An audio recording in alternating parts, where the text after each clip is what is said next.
Máme tu rok 2018.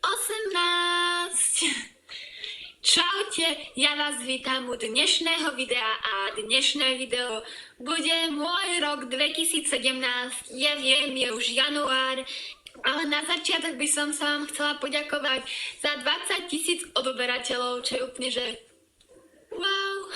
Bol to úplne nádherný štart do nového roka, takže naozaj vám ďakujem. A podľa mňa môžeme ísť na video, lebo opäť som kecala 3 hodiny.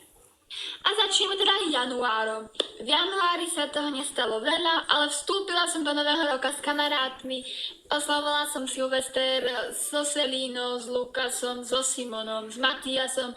Čiže s kamarátmi, čo bolo úplne super, pretože to bolo úplne prvýkrát, kedy som nebola na Silvestra doma, bolo to niečo iné, bola som na party, chápete?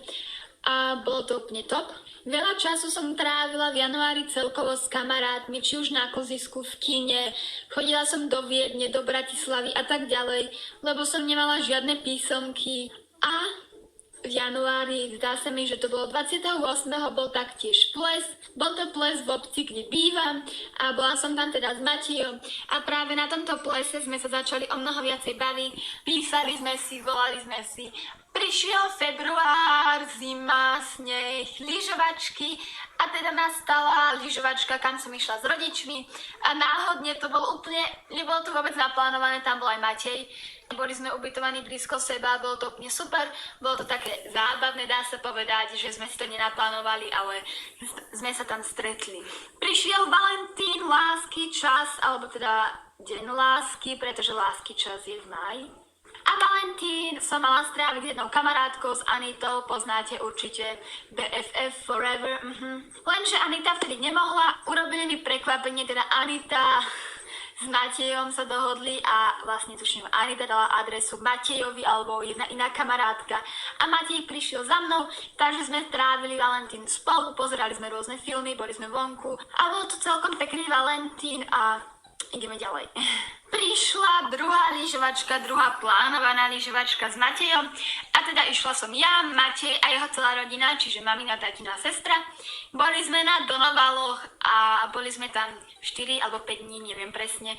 Dokonca sme učili malé deti, ja som učila na snowboarde, on učil na lyžiach.